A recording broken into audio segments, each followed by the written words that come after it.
सुनसान स्टेशन का रहस्यमय यात्री। रामगढ़ स्टेशन, जो कभी बहुत चहल पहल से भरा रहता था, अब वीरान और भूतिया लगने लगा था। पुरानी दीवारें, टूटे बेंच और जंग लगे सिग्नल इस जगह की खामोशी को और डरावना बना देते थे। उस रात बारिश हो रही थी।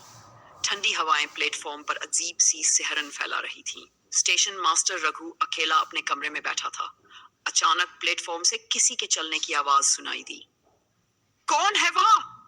रघु ने खिड़की से झांक कर देखा। एक लंबा आदमी काले कोट में प्लेटफॉर्म के बीच खड़ा था। उसकी परछाई तक डरावनी लग रही थी। रघु ने हिम्मत जुटाई और बाहर आकर पूछा, ए भाई साहब, इतनी रात को यहाँ क्या कर रहे हो? इस समय कोई ट्रेन नहीं आएगी। उस आदमी ने धीरे धीरे सिर उठाया।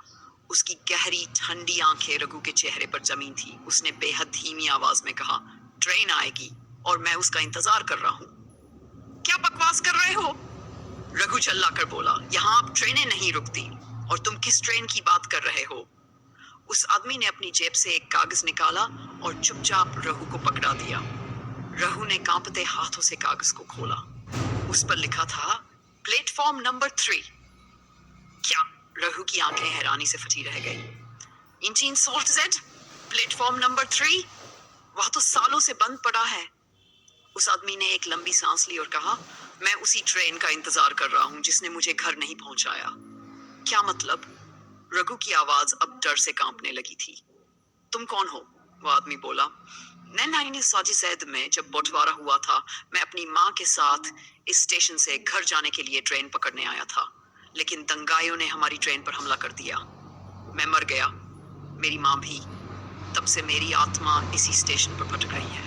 क्या क्या कह रहे हो?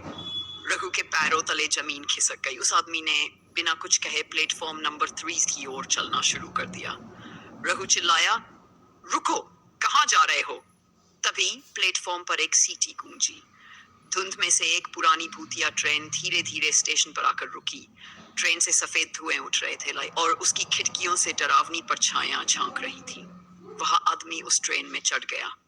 ट्रेन की खिड़की से उसने रघु को एक आखिरी बार देखा और धीरे से मुस्कुराया। कुछ ही पल में ट्रेन धुएं के साथ गायब हो गई।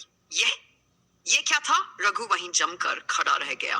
उसके हाथ में अब भी वह कागज था, लेकिन जब उसने उसे देखा तो वह पूरी तरह खाली था। उस रात के बाद रघु कभी रामगढ़ स्टेशन पर अकेले रात बिताने की हिम्मत नहीं कर पाया। हर साल उसी तारीख पर वह ट्रेन की सीटी सुनाई देती है, लेकिन कोई नहीं जानता कि उस ट्रेन में कौन सवार होता है। क्या आप रामगढ़ स्टेशन पर रात बिताने की हिम्मत करेंगे?